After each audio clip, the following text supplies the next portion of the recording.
listening to the Jboy Show, your number one source for Auburn and the SEC. My goal was to run through his soul and grab his heart when I run through his soul. Kurt, Nate, Coach Dab, those are memories. I think we've established ourselves as, I think, the premier conference in college football. No, the SEC is better at the top. It's better in the middle. The Southeastern Conference remains the premier conference. Now takes the snap. Looking for the receiver. He's got Lutz and Kirkland. Touchdown, Auburn! Think about it. It's always been the SEC and everybody else trying to catch it. I think this is probably the best league from a competitive venue standpoint.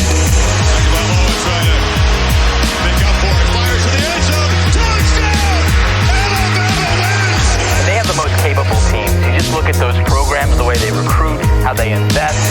Snap to Burrow. 3 steps. Fires. Back corner of the end zone. Over the shoulder catch. Did he hold on? He did. Justin Jefferson. Touchdown, Tigers. And now, your host, Jboy. Hello, everybody, and welcome to another special edition of the Jboy Show. Really excited to be joined, going outside the realm a little bit, but it all does kind of curtail back to the SEC. But joined by a Celtics writer for The Athletic and host of the Daily Ding podcast, a podcast I definitely recommend. That's Mr. Jared Weiss. Jared, thanks for coming on the show, man. Well, see, this isn't out of the realm because I'm a fellow J-boy. My name is Jared, so yeah, there you go. I'm a natural fit to be on the show, obviously. Yeah, that's true. I mean, it was a match made in heaven, man. But let's jump right into it. You know, Bryce Brown's a guy, and we'll get more toward, you know, who's actually going to play for the Celtics here in a couple weeks. But, you know, Bryce Brown's a guy that is very popular in Auburn, very popular in the SEC, a guy that helped Auburn make a Final Four run, you know, something that a lot of people thought would never happen. How does a guy outside of, you know, Auburn and the SEC, a guy that's covered the NBA like you have, see Bryce Brown as a prospect and maybe what his ceiling is? Yeah, I'll just say first and foremost for all you Auburn fans out there, you know, I get asked to go on podcasts almost on a daily basis, and I have to turn a lot of them down just because I simply don't have the time to do them all. But when you hit me up and said, "Hey, you want to come talk about Bryce Brown for an hour?" I'm like, "Oh, let's do it." I love scouting and I love player development, and so I really love the G League for that, because even though I cover the NBA, I try to do as much G League coverage as I can, or at least go down to the G League and catch as much as I can, because I just love watching these guys that are trying to fight for the NBA, especially where, you know, they're a little bit less complete players, so it's a little more obvious where where they need to improve. And so as someone who's I think a pretty good scout for a writer, but probably would be the worst scout in the NBA if a team ever tried to hire me, it's definitely a little bit more my speed. And so, but it's been a great learning process for me. And so Brown was one of these guys that I knew him in the draft, and you know, I only watch. I mean, I think my perspective might be a little different for your fans because I don't really care about college basketball. I grew up in Boston. Boston's a pro sports school. BC literally had to give free tickets away to my elementary school just to fill the stands. And BC was actually pretty good when I was a little kid, but then they got pretty bad as I got older. And so college basketball for me was always really about scouting for the draft and never about the teams themselves. So I don't get attached to players because of who they play for. More so, I get attached to them because I think that they're exciting players that could, you know, be really unique and revolutionary for the NBA. And Bryce Brown is a guy that I wish I saw him more and paid attention to him more when he was at Auburn, because just even going back and watching him play at Auburn and seeing him now, he is such a perfect 3-and-D skill set for the NBA. He's such a great fit for the NBA. I'm kind of shocked in hindsight that he had to go to the G League. Mm-hmm. And maybe that's a little biased in the fact that since he went to the G League, he's been awesome. And he's clearly been worthy of getting a call up. And I'm surprised he didn't get a call up this year. But I definitely expect him to get a 2-way deal next year. I think he has just great downfield athleticism that covers up for a lot of his mediocre ball handling capability and stuff like that. And then he's just such a good spot up shooter and a pretty good pull up shooter.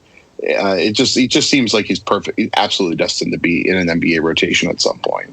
Yeah, and I mean, if you're looking for a guy that can run and gun, and like you said, a guy that just needs a little bit of daylight. One thing that Auburn fans will tell you and SEC fans will tell you that, very rarely has there been a guy come through the league that every time he shot it, you thought it was going in. And once Auburn got hot, of course, he was shooting well. But, he's a guy that was having a good career, and it really just exploded for him. Is there something that you've seen kind of breaking about? I know you said that you didn't watch him a ton in college, but is there an aspect of his game, maybe the ball handling that has to get better, or has it gotten better? Or, on the defensive side, do you think he'll be able to be a guy that can log, double-digit minutes, at some point in the league? Yeah, I would say his handle isn't good enough for him to be a creator at the upper level.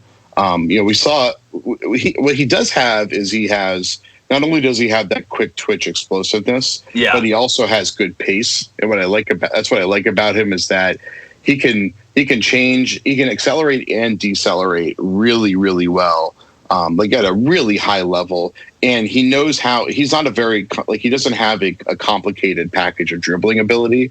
He's really kind of a one-hand dribbler where when he drives on somebody, he pretty much is just trying to get his shoulder in position to protect the ball, and then he's driving on them. But what's good is he can dribble with both hands. Yes. So even if he's a limited dribbler, he at least can use both hands, so you can't just wall him off to one side of the floor and completely take his game away. So that's the one thing is he gets the ball on the elbow, and then he's able to drive to the free throw line, and he can usually use a quick little push off step back move to get a little step back 18-footer there.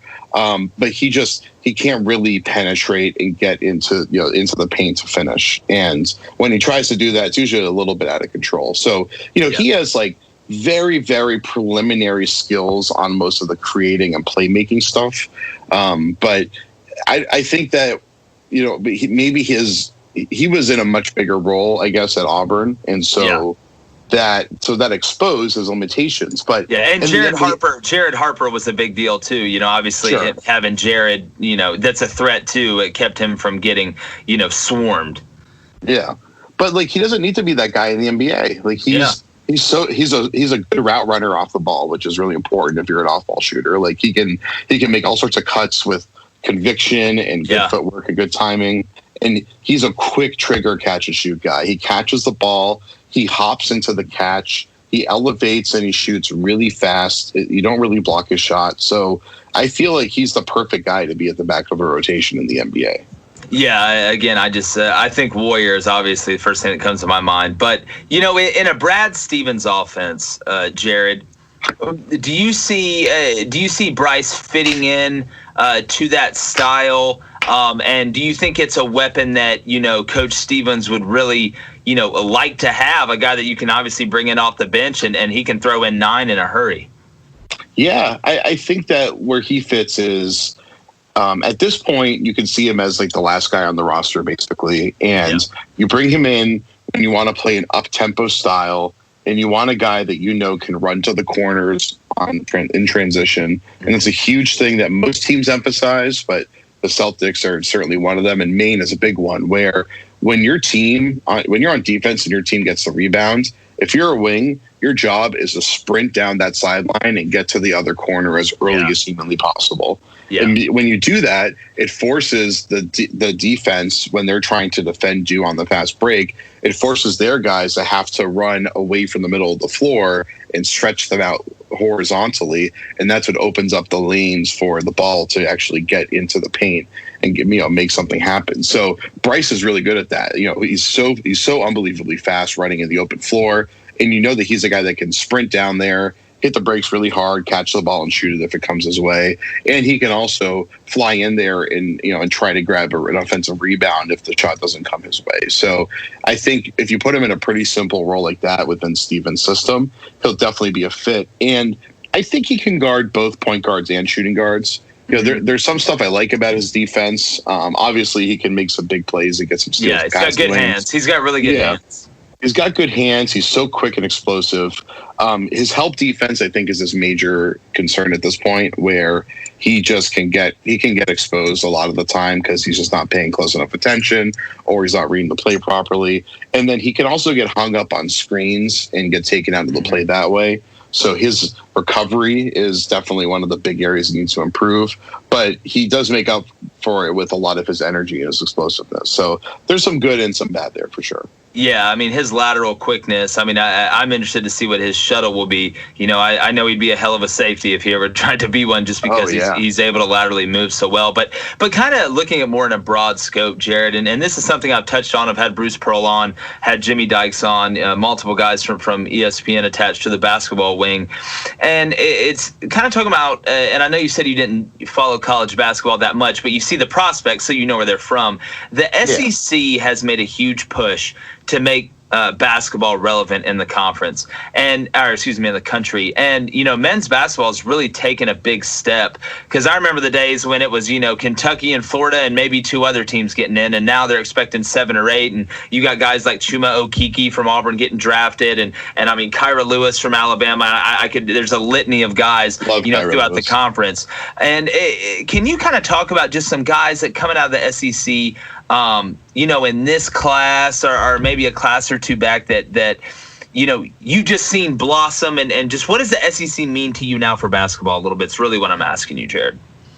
I mean, I've always thought of the SEC as one of the major power conferences. So I guess I'm not caught up in the college basketball ivory tower, I guess, of the ACC and and the Big 10 and Big 12, because I've always thought of the SEC as pretty much on par with those teams, especially just because Kentucky's been just about the most dominant program in the last decade or so. Mm-hmm. So I don't really even see that stigma, really. Yeah, well, maybe you'd have to be closer to it. I don't mean to catch you. Maybe you have to be closer to it. It's just the depth. I mean, it used to be, well, if you had a good team, there were nights where you could not play your best game on the road and win. And now you look around at the coaches. I mean, you have, Quanzo Martin at Missouri, Jerry Stackhouse at Vanderbilt, Eric Musselman at Arkansas, Nate Oates at Bama, Bruce Pearl at Auburn, Rick Barnes. There's not a night off. And it's just, maybe it's kind of a closer view, but just the amount of guys that are going to the NBA from different teams outside of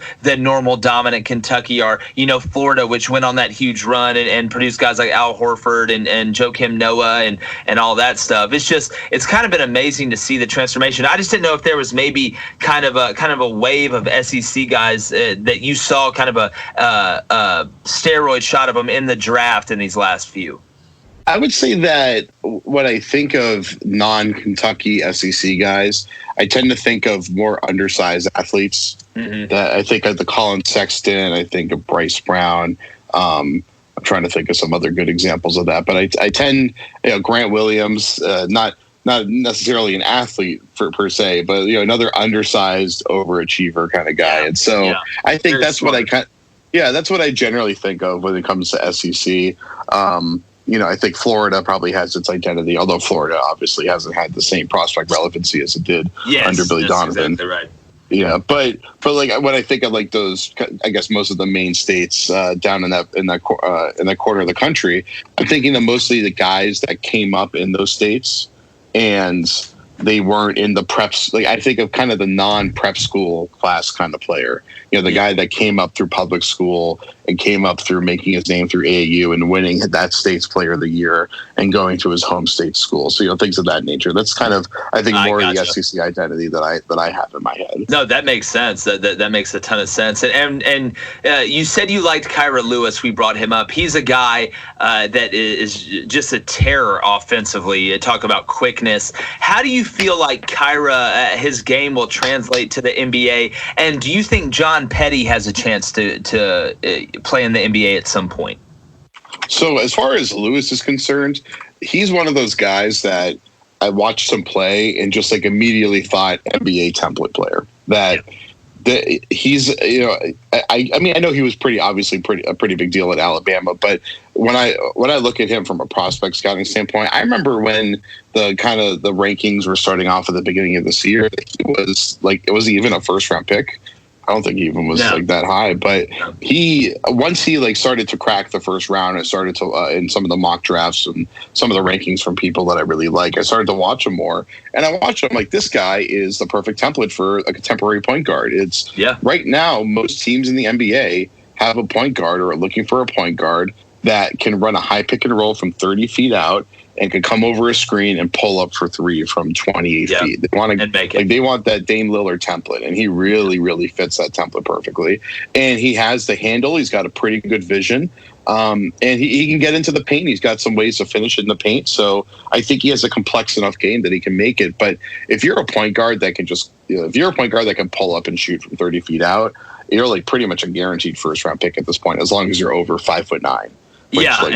Tremont Waters is a good example of one of those guys who's just too short to be a first-round pick, even with his skill set. Yeah, and speaking of guys that can pull up from 30 feet and aren't very tall, obviously I can't let you go before we talk about Jared Harper. He's a guy that ran the show at Auburn for all 4 years. In my opinion, he's the best point guard to ever play at Auburn, him and Doc Robinson. He's just a guy that really could do it all, and his height obviously is a knock on him. But again, you watch him doing things, and obviously with the Knicks now, do you see him being able to make an impact for the Knicks? Well, I mean, anybody in the world could play for the Knicks. I joked if they didn't sign him, I was the next guy in line. So, I mean, the last game I watched of his, I remember him. I think they were playing the Wolves team, which is I think the Iowa Wolves, and he comes down the court, and before he even gets to the high screen that's like 30 feet out, his defender gets up on him, and instead of just like trying to get his angle and go for the screen like anyone else did, he just pulled up from like 35 feet and buried the shot. Yeah, it was 100%. It was so ridiculous. So he reminds me of Tyler Ulis, who was another former, that's a good comp. Another former Northern Arizona Sun point guard who was, one of those guys that was barely tall enough to see over a defense, but he could pull up from everywhere. And I mean, these little guys that just have the confidence to shoot with a defender in their eye, I don't know how they do it. But what I like about Harper, it reminds me a lot of Isaiah Thomas, who I covered a couple years ago, is that he's one of these guys that he loves physicality, and he survives at his size because he's willing to just go right at a guy. He's fearless. And so you'll see him drive the lane, and as his defender is on his back and the big man is in front of him, he'll push his like literally throw an elbow into his defender's chest from behind, and then he'll jump right into the big man in front of him and kick him in the knee and and try to get him to block the shot and draw a foul. And it's very, very Isaiah Thomas like, where he's just like a bull in the china shop. He is. So I could definitely see it happening, and Phoenix could definitely use some more of that kind of player, because right now they've got a bunch of point guards on their roster that don't really shoot the ball. So I could see him getting a shot with Phoenix if they want to bring him in next year. Yeah, and again, it's something to where he's a guy that was a fan favorite, and he's so cerebral on the court. But one thing, and kind of last question. This whole situation, and again, college basketball fans, it's been the hot topic with some of these top prospects going to the G League. My question for you, Jared, as a guy that's been around it and covers it, do you think that the G League is going to become the farm system for the NBA, and they're trying to either make a trade for the one and done and stop these, and also try and stop these prospects from going overseas? Kind of, how do you see it working out right now? I know it's a loaded question, but kind of in your view, what do you think? Yeah, I think that we're going to see a gradual transition towards the European academy system that we have in soccer and basketball, where I think you're going to see a lot of guys getting into the G League program in their middle teenage years, probably, and finishing out their high school program in the G League, getting a special education there. And then I don't know when they enter the draft. Maybe it's after their 18th birthday. That's when they can enter the draft. I'm not really sure. But the league has been wanting. I mean, Adam Silver's been very clear that he wants to drop one and done and go back to finish or completed what should be your fourth year of high school as the year that you can get in. And they've been aiming for the 2022 draft to be the first year that happens. And so, especially with how much the NCAA's reputation is just pretty much like fallen apart over the past couple of years. There's just, I mean, as someone who's trying to scout prospects, I prefer that they have to go to college because you get a much better scout on these guys when they go to college and they're playing against light competition. They're playing on teams where they're no longer like by far the best player, but like exponentially better than their teammates, which, there's only like 10 high school programs in the world where a star prospect is only like twice as good as his teammate as opposed to 10 times as good as his teammate. So, unfortunately, not every prospect goes to Montverde or Oak Hill or Chino Hills or whatever. So, it's for most of these guys in the draft, I'm watching them as seniors in high school. And I'm like, I mean, these guys are exciting, but I only see them play against good competition like once or twice a year. So I want them in college so I can see them playing against good competition 20, 30 times a year.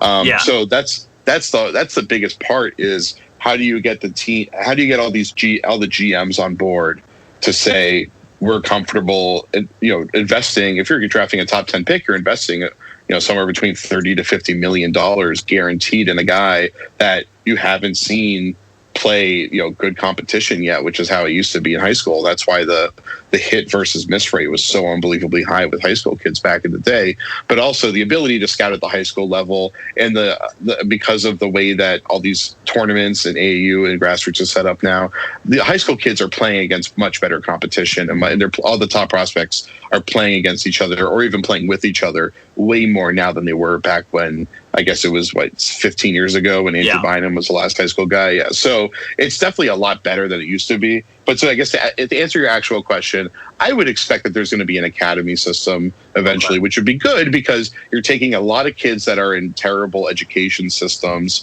and you give them a chance to potentially get a really good education. And come on, I grew up in Newton, Massachusetts, which has one of the best public schools systems in the entire country. And I can guarantee you the education I would get at the NBA G League would probably be 10 times better than that, just because the ability to educate kids when you have resources and limited class sizes and everything that comes with a private system, it's you can give them a much better education. So I can see this being much better for kids. Definitely, and it's way more hands-on. It's going to be interesting to see the amount of top prospects that are eventually taking out of college if that's kind of the way it keeps going. But man, Jared, I really appreciate you joining us, man. We got to do this again, especially as the season gets closer. And we talk a little Celtics. I'm a big Brad Stevens guy, man, and I enjoy watching him. But let's definitely do this again, brother. Absolutely. And just, one quick thing is that... and drop your Twitter and hit it. Everybody follow this guy. Oh, yeah. Follow me at Jared Weiss MBA on Twitter and Instagram. But the one thing I was going to quickly say is that if they do get rid of one and done, I hope that means that college basketball will get more good long-term commitment players, and then we'll have much better. It'll go back to the classic college basketball that I used to love when I was younger, where I could actually follow these guys over multiple years, develop within their teams. And that way March Madness has more to it than just getting to see the biggest stars trying to show out and some Cinderellas. Like, we can see stories build over multiple years and have these premier programs have more than just, trying to find the best recruit every year and then go at it. There can be real rivalries again, and I think the classic love that the nation had for college basketball can really come back, even though it's college sports. So it's still by far the biggest sports anyway. Yeah, definitely. I mean, it's something where, and a lot of times, more times than not, it's the best thing for the player too, to be able to play a couple years in college and make sure his body gets developed and understanding, kind of that competition level increasing, as you brought up. But Jared, man, it was awesome. And like I said, we're definitely going to do it again. Jared Weiss, everybody, host of the Daily Ding podcast. You can find him obviously on Twitter, as he told you. It was a pleasure, man. And let's do it soon. Awesome. Thanks, man. All right, buddy. See ya. I've been listening to another Jboy edition with Jared Weiss, the Athletics Celtics staff writer. Did a great job talking about Bryce Brown, really kind of thinking how he kind of projects, talked to a little Jared Harper, talked to a little Kira Lewis, and really kind of talked a little G League too. I'm always interested to get guys' takes that are involved in the NBA, kind of on the G League and kind of where they see that going. And I appreciate Jared. Remember to follow him on Twitter. He does a really good job. Make sure you're following his athletic page as well. Again, you guys make this happen. You can find us on Twitter and Instagram Instagram at the Jboy Show, on YouTube at the Jboy Show. Text JBOY to 90407. You get the earliest predictions. You guys make this thing go. Thank you to IBN Sports, best PR team in the game. Faye's on the studio doing his thing. It's been another edition of the Jboy Show, and Jboy's going. Gone.